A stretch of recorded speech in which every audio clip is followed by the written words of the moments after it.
Assalamualaikum warahmatullahi wabarakatuh. Alhamdulillahirabbil alamin wa bihi nasta'in ala umuri dunya waddin. Shalatu wassalamu ala asrofil anbiya'i wal mursalin wa ala alihi wa sahbihi ajmain amma ba'du. Apa kabarnya Mang Cik Bicep nonton setia Pal TV di mana bae berada? Tentunya kita doa ke semoga selalu dalam lindungan dan karunia Allah Subhanahu wa taala. Hari ini syukur alhamdulillah pemirsa, kita balik lagi tentunya di program yang paling ditunggu-tunggu di bulan suci Ramadan ini. Apalagi kalau bukan program Anten-Anten Nunggu Buko. Hari ini edisi tanggal 4 April tahun 2023 pemirsa, atau bertepatan dengan tanggal 13 Ramadan 1444 Hijriah. Tentunya pemirsa, program Anten-Anten Nunggu Buko ini dewe kurang lebih selama sejam ke depan bakal ngerewangi sorenya Mang Cik. Dan jangan lupa pemirsa, program ini didukung oleh JM Group, Hello Bringin, Hajanila Project, Didi Valdian Wedding Organizer, PPJI, Pempek Jimmy Devaten, Jasmine Aren, Trans Kitchen, Pempek Love, Rumah Sehat Kifa, Pempek Inge 88, Kuliner Galeham, Es Dawet, Inyong, dan juga Catering Shirley. Jadi pecah biasa pemirsa, di segmen pertama kita bakal membahas tentang tema kita hari ini, dan kita bakal buka layanan telepon di 0711380022 untuk pemirsa yang nak bergabung hari ini. Dan hari ini pemirsa, kita bakal membahas tentang kafiah iktikaf dan juga tujuannya bersama dengan guru kita Bapak Al Ustadz Dr. Haji Syarif Husain MSI. Selamat sore, Assalamualaikum Ustadz, sehat? Waalaikumsalam warahmatullahi wabarakatuh. Sehat, alhamdulillah. Alhamdulillah. Tidak terasa ini Ustadz, kita lah sudah hampir di pertengahan bulan Ramadan ini Ustadz. Alhamdulillah, kita sudah hari ke-13 ya. 13 Ustadz. Lah ke-13 kita puasa. Berarti tidak lama lagi ke-14. Alhamdulillah. Nah, 14, 15 separuh. Iya, Insyaallah iya. separuh. Iya. Jadi kita tahu ini Ustadz bahwa begitu banyak amalan-amalan yang dianjurkan untuk umat muslim dan harus kita lakukan selama bulan suci Ramadan ini. Salah sikoknya pemirsa yaitu iktikaf. Jadi mungkin secara global, secara luas ini Ustadz, pemirsa yang ada di rumah sudah tahu dengan iktikaf, yaitu berdiam diri, merenung di masjid. Nah, tapi mungkin banyak yang belum bertazakur. Tapi mungkin banyak mereka dan juga pemirsa, termasuk Fikri juga ini Ustadz, pengen tahu kira-kira tujuan dari iktikaf ini apa, dan juga apa yang dicari dari umat yang melakukan iktikaf ini. Mungkin sebelum kita bakal bahas lebih lengkap dan lebih jelas pemirsa, dan juga kita bakal buka telepon interaktif, kita pengen dengar dulu mukadimah awal tentang tema kita hari ini, yaitu kafiah iktikaf dan juga tujuannya. Silakan Ustaz. Terima kasih Adinda Fikri. Assalamualaikum warahmatullahi wabarakatuh. Waalaikumsalam warahmatullahi wabarakatuh. Alhamdulillahilladzi wa'ada man ata'ahu bidaris salam wastajaba liman da'ahu wa qad tawakkala alaihi fi injazil maram. Asyhadu an la ilaha illallah wahdahu la syarika lahu dzul jalali wal ikram. Wa asyhadu anna Muhammadan abduhu wa rasuluhu alladzi arsalahu ila jami'is saqalain. Para pemirsa Palembang TV di mana saya berada, dan mudah-mudahan dirahmati serta dimuliakan Allah, ayyuhas shaimun was shaimat rahimakumullah. Puji syukur kita persembahkan, kita panjatkan kehadirat Allah Subhanahu wa taala karena saat ini kita sedang menjalani puasa hari ke-13. Mudah-mudahan Allah memberikan hidayah, inayah, kesehatan, kesempatan, kekuatan untuk menyelesaikan perintah Allah rukun Islam yang keempat ini, yaitu puasa di bulan suci Ramadan. Salawat dan salam semoga tercurah ke haribaan alam, suri tauladan kita semua, Habibana wa Nabiyana Muhammadun sallallahu alaihi wasallam, berikut keluarganya dan sahabat-sahabatnya yang senantiasa istiqomah dan mutaba'ah kepadanya hingga yaumil akhir. Para pemirsa Pal TV yang dirahmati Allah, tema kita kesempatan ini adalah i'tikaf serta tujuannya. Para pemirsa sekalian, ibadah di dalam agama Islam, di dalam agama yang kita anut, dari mulai tingkatannya, rukun, wajib, dan sunnahnya itu sudah teratur sedemikian rupa. Sehingga ada amaliyah-amaliyah sunnah yang dimuakadahkan, sunnah yang dikukuhkan. Di antaranya ibadah sholat, ibadah i'tikaf.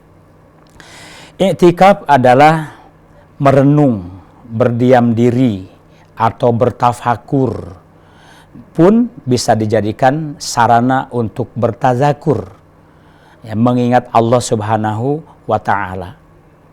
Di dalam pembahasan tentang i'tikaf ini, ya, para ulama banyak mendefinisikan tentang i'tikaf ini, bahwa i'tikaf misalnya berdiam diri sengaja, ya, al-muqsu fil masjidi li ibadatillah, sengaja diam diri, sengaja berdiam diri di masjid dengan tujuan untuk beribadah, bisahsin mahsus, ya, dengan cara-cara tertentu oleh orang-orang tertentu, min syahsin mahsus, orang-orang tertentu, bisifatin mahsusah, dan juga dengan cara-cara tertentu. Artinya ada ketentuan-ketentuan yang berlaku di dalam melaksanakan ibadah i'tikaf ini. Para pemirsa Pak TV sekalian, sejak dulu itu dikenal i'tikaf itu adalah merenung. Ada juga dalam kitab tarikh, i'tikaf itu disebut dengan tahannuf atau tahannus, atau bahasa kita Indonesia menyebutnya dengan bersemedi, ya, merenungkan diri. Tapi i'tikaf lebih kalimatnya lebih dikhususkan di saat kita ingin lebih menghususkan beribadah kepada Allah dengan cara berdiam diri.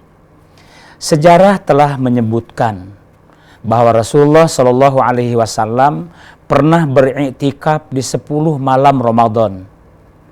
Kemudian beliau melanjutkan pula beriktikaf di 10 malam tengah-tengah Ramadan. Lantas beliau pun beriktikaf di 10 terakhir Ramadan. Pada iktikaf berikutnya, Jibril datang memberi kabar, kalau engkau ingin lebih menghususkan, wahai Muhammad, ingin berjumpa, ingin mendapatkan malam Lailatul Qadar, maka khususkanlah i'tikafmu lebih khusyuk lagi, lebih terkonsentrasi lagi di 10 malam terakhir bulan Ramadan. Sehingga dengan demikian banyak di kalangan umat Islam yang mengambil kesimpulan pertama bahwa i'tikaf itu adanya di bulan Ramadan dengan hadis tersebut. Padahal tentu tidak demikian. Di luar bulan Ramadan pun i'tikaf itu dibolehkan dan memang hukumnya sunnah, kecuali bagi nazar, makanya menjadi wajib hukumnya. Misalnya seseorang bernazar, kalau saya lulus PNS, kalau saya lulus menjadi seorang karyawan Pertamina atau Pusri misalnya, ya, saya bernazar akan i'tikaf selama sebulan di sepertiga malam terakhir. Nah, itu berarti dia melakukan nazar, melakukan niat beribadah dengan janji kepada Allah. Maka i'tikafnya itu menjadi wajib. Pada dasarnya i'tikaf adalah sunnah, tidak wajib. Maka yang bernazar menjadi wajib. Nah, jadi untuk simpulan pertama dalam definisi i'tikaf ini adalah merenung, berdiam diri, ya, bertafakur, berfikir, bahkan duduk sejenak pun dengan niat i'tikaf itu sudah dikategorikan i'tikaf. Apalagi memang dilaksanakan dengan niat khusus, misalnya niat ingin mendapatkan malam Lailatul Qadar, maka i'tikaflah di 10 malam terakhir di bulan Ramadan. Demikian pemirsa PAL TV yang berbahagia. Baik, terima kasih Ustadz. Itu pemirsa PAL TV di mana Bae Berado, mukadimah awal yang tentunya kita tahu bahwa i'tikaf ini hukumnya sunnah tadi. Sunnah hukumnya. Tapi bisa berubah jadi wajib ketika dia menjadi sebuah nazar. Tapi Betul. belum bayar nazar ini yang wajib Ya, tadi. betul. Ibarat. Jadi nazar dia itulah yang menyebabkan jadi wajib. Ya. Baik, kalau kita Jadi apa tuh? I'tikafnya sunnah. Karena dia bernazar, maka dengan nazar itulah dia menjadi wajib. Iya, ibarat ke kita motong rambut, Motong rambut, ini sunnah. Tapi ketika kita ngomong kalau aku lulus polisi kayak nazar aku nak potong rambut, jadi betul, wajib. menjadi wajib, betul. Baik, jadi melaksanakan nazar itu menjadi wajib. Baik, jadi tadi kita sudah banyak dan membahas dan Diko Ustaz sudah ngejuk tahu tentang hukum dari itikaf ini dewe. Iya. Tapi yang pengen tahu ini termasuk Mang Cik Bice yang ada di rumah yang pengen beritikaf, mungkin selama ini belum pernah karena tidak tahu tata caranya. Cak mana langkah-langkah apa yang harus kita lakukan sebelum kita beritikaf? Baik, terima kasih. Para pemirsa PAL TV di mana saja berada yang dirahmati Allah. Tentu kalau kita melakukan iktikaf dengan tujuan-tujuan tertentu ya, tentu ada SKT-nya, syarat dan ketentuannya. Yang pertama, niatkan. Misalnya kita iktikaf ini adalah untuk mendapatkan malam-malam keberkahan Lailatul Qadar. Siapa sih orangnya di antara kaum muslimin yang tidak berharap mendapatkan malam Lailatul Qadar? Tentu jawabannya tidak ada yang tidak berharap ya. Pasti semuanya berharap. Kenapa tidak? Ya coba kita bayangkan, Allah sendiri langsung menegaskan dalam Al-Quran, beribadah pada malam Lailatul Qadar itu diumpamakan semakom dengan ibadah 84 tahun full tanpa henti. Adakah di antara kita yang berumur lebih 84 tahun atau kurang atau 84 tahun pas? Nah, kalau kita mendapatkan malam Lailatul Qadar persis seperti ibadah 84 tahun tanpa henti. Maka termasuk Rasulullah SAW berharap dan berkeinginan ingin mendapatkan malam Lailatul Qadar. Niatkan i'tikafnya itu untuk mendapatkan malam Lailatul Qadar, ya. Jadi Lailatun khairun min alfi syahrin. Satu malam yang lebih baik daripada 1000 bulan. Pertama, niatkan ya. Misalnya, karena pemirsa perlu diingat ya, i'tikaf itu seabdol-abdolnya di masjid gitu ya, di masjid gitu ya. Walaupun ada sebagian kecil ulama itu i'tikaf boleh di rumah, tapi intinya di masjid ya. Bahkan Al-Qur'an pun menegaskan kan, wa ahidna ila Ibrahim wa Ismail ya antahira baita lit-taifina wal akifina warruk'is sujud ya. Telah kumaklumkan, telah kuikrarkan, ya, telah kusuruh, telah kuperintah Ibrahim dan Ismail untuk membersihkan, menyucikan Masjidil Haram, ya, untuk menerima, untuk menyambut, ya, orang-orang yang akan tawaf, orang-orang yang akan i'tikaf, orang-orang yang akan sujud, orang-orang yang akan ruku. Jadi 4 kategori ini yang pertama yang disiapkan untuk orang datang ke sana tawaf. Kemudian ada yang niat i'tikaf aja duduk gitu ya. Jadi niatkan betul di situ i'tikaf. Maka ini berlaku untuk masjid-masjid. Jadi afdolnya i'tikaf di masjid gitu ya. Niatkan ngambil air wudu, misalnya nih bapak-bapak, ibu-ibu, para pemirsa PAL TV mau i'tikaf nih nanti malam di masjid. Misalnya, aku pokoknya nak mulai malam ini i'tikaf. Niatkanlah nih i'tikaf dari awal-awal. Ngambil wudu, misalnya kebetulan baru tarawih tadi malam, udah ngambil air wudu, kemudian jam 3 lah kurang lebih gitu ya, masuk masjid. Nah, niatkan nawaitul i'tikafi fi hadzal masjidi lillahi ta'ala. Ya, besok kita ke baik biar mudah ya. Sengaja aku niat i'tikaf ya di masjid ini sunnah karena Allah. Tuh ya. Jadi kalau bahasa Arabnya nawaitul i'tikafi fi hadzal masjidi lillahi ta'ala. Dah, salatlah tahiyatul masjid. Kalau memang kita mau sholat tahajud karena tadi malam baru tarawih, tahajudlah ya. Nah, setelah tahajud duduklah, merenunglah. Boleh bersila, boleh duduknya seperti iftirash, seperti tahiyat awal, ya. Tapi jangan golek, jangan tiduan. Itu bukan i'tikaf tiduan tuh ya. Harus duduk, ya. Merenungkan dengan hakikat diri, merenungkan hakikat penciptaan alam semesta oleh Allah. Berasal dari mana kita, sedang di mana, mau kemana, direnungkan itu. Banyak. Selingi dengan zikir. Jadi intinya niatkan.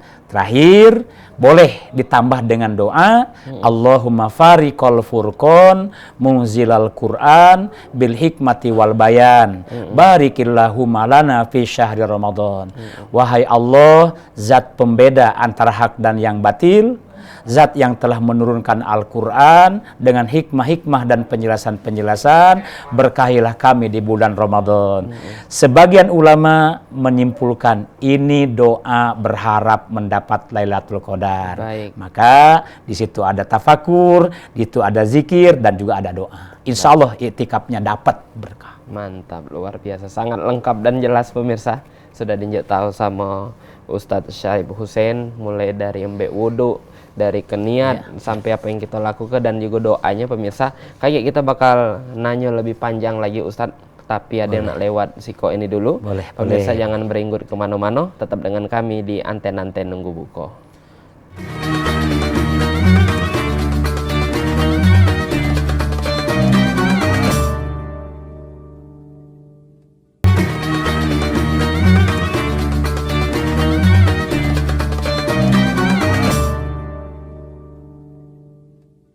Alhamdulillah, terima kasih banyak Mang Cek Bicek nonton setia Pal TV di mana bae berado. Balik lagi kita di Anten-Anten Nunggu Buko, tentunya masih membahas tentang kafiah, iktikaf dan juga tujuannya.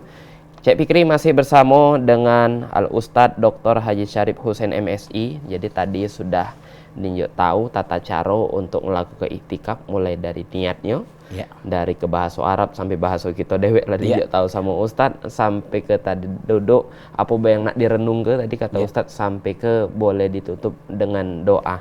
Nah, kita juga bakal ngajak pemirsa yang pengen bergabung di 0711 38 0022 buat pemirsa yang pengen nanya tentang kafiah, iktikaf dan juga tujuannya. Jadi kita bakal lanjut lagi ini Ustadz, bahwa kalau ngomongin tentang iktikaf tadi juga ngerupakan salah satu amalan yang dianjurkan, ibadah yang dianjurkan di bulan suci Ramadan ini.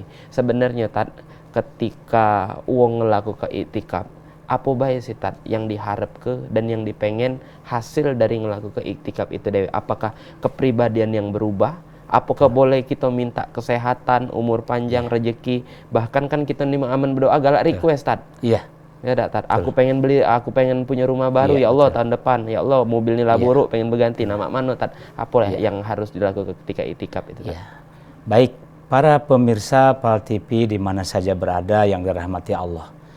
Memang setiap ibadah itu mempunyai tujuan dari masing-masing kita lakukan, apapun ibadah itu, ya. Dan yang paling tinggi tentu adalah linaila ridallah, berharap ridho Allah. Di antara gitu ya. Izin Tad, kita angkat telepon dulu. Terima dulu. Assalamualaikum, dengan siapa di mana? Di mana Pak? Di Banyuasin. Oh, di Banyuasin. Langsung Mang Cek. Assalamualaikum Pak Jul, ya. Pak Ustadz, kami mau bertanya Pak Ustadz, masalah pelepasan jenazah. Seringkali kami dengarkan jenazah itu katanya pelepasan di tempat peristirahatan yang terakhir. Nah, jenazah itu di tempat peristirahatan yang terakhir. Apakah simpulan ini apa istirahat di sana itu dikatakan di tempat peristirahatan yang terakhir itu Pak? Itu baik Pak penjelasannya. Oh iya. Baik, terima kasih Pak Jul ya dari ini ya Banyuasin. Jadi kerap ini Tad. Ini agak keluar dari tema kita tentang pecahnya di luar tema, tapi tidak apa-apa. Tidak apa-apa kita jawab. Iya, pokoknya kita jawab kalau ya tentang bahwa jenazah kalau yang meninggal itu kan itu kita antar ke tempat peristirahatan diantar ke tempat peristirahatan yang terakhir. Tempat peristirahatan yang terakhir. Itu sebuah narasi di masyarakat yang sudah lazim ya Pak ya. Tetapi ya tentu itu perlu diuji kebenarannya gitu ya. Tapi kita tidak menyalahkan pula narasi itu. Seolah-olah bahwa dunia ini akan berakhir di kuburan gitu ya. Akan berakhir di alam kubur.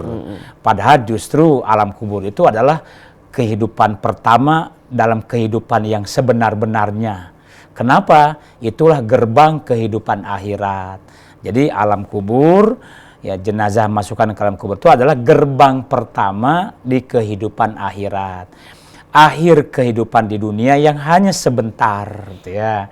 Jadi memaknai kalimat diantarkan ke tempat peristirahatan yang terakhir itu sebenarnya ya salah itu Pak ya. Itulah sebenarnya awal kehidupan sebenarnya. Maka siapa orang yang di awal kehidupan akhirat itu lulus, selamat, maka kedepannya itu lebih terjamin lagi dalam keselamatannya. Kalau di alam kubur itu ya berat, bahkan menauzubillah mendapatkan siksa kubur, maka kesananya lebih berat lagi. Kenapa? Karena alam kubur itu diumpamakan seperti kalau orang dapat nikmat kubur, termasuk salah satu nikmat surga. Raudhatun min riyadil jinan. Salah satu taman dari taman-tamannya surga. Tapi kalau orang mendapat kesusahan, nauzubillah mendapat azab kubur, itu termasuk lobang, salah satu lobang neraka. Hufratun min hufarin niron. Bahkan Nabi SAW mewejangi kita, ya wanti-wanti kepada kita, jangan kamu akhiri dulu sholatmu dengan salam sebelum memohon 4 perlindungan, ya, yaitu perlindungan dari fitnah hidup dan mati, ya, atau doanya begini lengkapnya ya. Allahumma inni a'udzubika min adzabin nar wa min adzabil qabri wa min fitnatil mahya wal mamati wa min fitnatil masihid dajjal. Itu dimaksudkan memohon 4 perlindungan dari fitnah hidup mati, fitnah azab kubur, dan juga fitnah dajjal. Jadi insya Allah mudah-mudahan tatkala masuk kubur itulah selamat kita. Bukan peristirahatan yang terakhir, tetapi awal kehidupan yang sebenarnya, karena kuburan adalah awal kehidupan di akhirat. Terima kasih, Pak. Baik, jadi ini pertanyaan yang nemen didengar lah tadi. Ketika kita ada dulur sana yang meninggal, kita hantar ke tempat peristirahatan terakhir. Istirahatlah dengan tenang, kan banyak kalimat-kalimat yang benar kata Ustadz tadi perlu diuji, karena beda manusia juga tentunya beda kehidupan sesuai dengan amal perbuatannya ketika hidup di dunia. Kita bakal lanjut lagi nih Ustadz tentang iktikaf tadi, sempat terputus karena kita jawab. Boleh dilanjut ke Ustadz? Baik, pada umumnya ibadah kita ini adalah mengharap ridho Allah, ya. Tentu ada di situasi dan kondisikan. Misalnya ada orang yang merasa berbuat salah dan perbuatan salahnya disadari oleh dia. Kemudian dia mengambil air wudhu, sholat sunnah 2 rakaat. Maka tujuannya adalah untuk diampuni dosa-dosanya. Maka sholat tersebut dinamakan sholat tobat. Ada orang tidak merasa berbuat salah, pokoknya tobat, kembali kepada Allah, awwab, maka dinamakan sholat sunnah awwabin. Begitu juga dengan i'tikaf. Kalau i'tikaf kaitannya bukan mohon ampun dosa, mohon dilancarkan usaha, lancar rezeki, bukan, tetapi untuk menenangkan pikiran, ya, sehingga terkonsentrasi lagi pikiran-pikiran kita yang mungkin sebelumnya ruwet. Ya mungkin banyak orang nagih hutang lah, atau kita banyak ngomong, banyak janji, dan pokoknya dan sebagainya. Sehingga dalam kitab Zadul Ma'ad, ya, Ibnul Qayyim itu mendefinisikan, merincikan tujuan kita beriktikaf itu. Di antaranya urutan yang pertama, mengkonsentrasikan kembali pikiran kita. Mungkin sehari ini kita ini penat dengan problematika kehidupan sekarang ini, ya. Melihat misalnya ekonomi sangat susah, kehidupan begini seperti kurang nyaman, tentram misalnya kan. Nah, Bapak berniat untuk menenangkan diri. Nah, itulah namanya i'tikaf. Maka ada definisi ya dari para ulama. Jadi hubsun. Nah, hubsun itu menenangkan diri. Ya, nafsi, hubsun nafsi, ya, anit tasarrufatil adiyat. Merenungkan, menenangkan diri, ya, dari pekerjaan rutinitas sehari-hari. Nah, itu ya. Jadi itu fungsinya. Yang kedua, membersihkan kotoran-kotoran yang ada dalam hati. Ya. Kalau baju kotor pasti dibersihkannya dengan sabun, dengan air. Kalau ada daki nempel di badan kita, dibersihkannya dengan sabun, air, odol, dan sampo. Nah, kotoran-kotoran hati pun bisa dibersihkan dengan i'tikaf.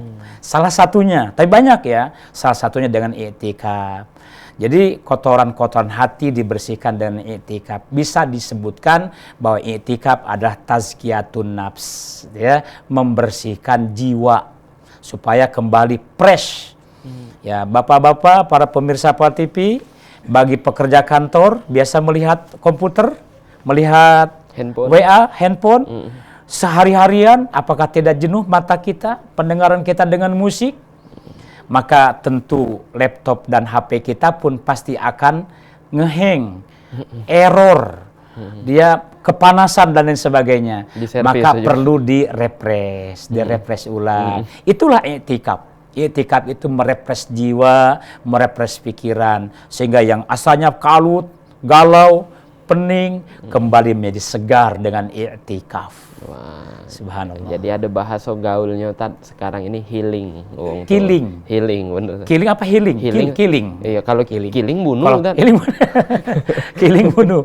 Healing, iya, betul. Healing. Jadi healing itu menenangkan hati, menenangkan pikiran. hati, mententramkan jiwa, ya. Itu intinya. Tapi kalau ngomongin masalah i'tikaf, Ustaz tadi ngomong bahwa nenang ke hati, nenang ke pikiran. Ya tujuan kita keluar dari masjid itu ya untuk menjadi pribadi yang jauh lebih baik lagi. Tapi ada uang yang berhasil, ada uang yang gagal dalam i'tikaf ini. Nah, faktor-faktornya terkadang apa baik ini, Tad? Oke. Baik, di dalam sebuah usaha tentu ada kegagalan, misalnya kan. Itu kadang-kadang mungkin saja faktor dari jiwanya salah niat. Misalnya satu saja contoh. Kita niat sholat sunnah duha misalnya. Sholat sunnah duha. Dalam niatnya ingin secara maknanya tekstual. Jadi pengambilan maknanya tekstual. Misalnya, Allahumma inna duha duhauka wal baha bahauka wal jamala jamaluka wal quwwata quwwatuka wal qudratuka wal ismata ismatuka. Masuk ke intinya. Allahumma in kana rizki fis sama'i fa'anzilhu. Ya Allah, apabila rezekiku masih di langit, turunkan ya Allah. Wa in kana fil ardi fa'akhrijhu. Apabila rezeki saya itu masih di perut bumi, keluarkan ya Allah. Wa in kana mu'asiron fayasirhu. Apabila rezeki saya itu susah, mudahkan ya Allah. Sehingga dimaknai tekstual bahwa sholat duha itu ingin dapat rezeki, ingin murah rezeki. Padahal justru bapak-bapak, para pemirsa Pak TV, sholat duha itulah rezeki. Mengenai kuantitas, kualitas rezekinya, Allah lah yang berwenang. Ya.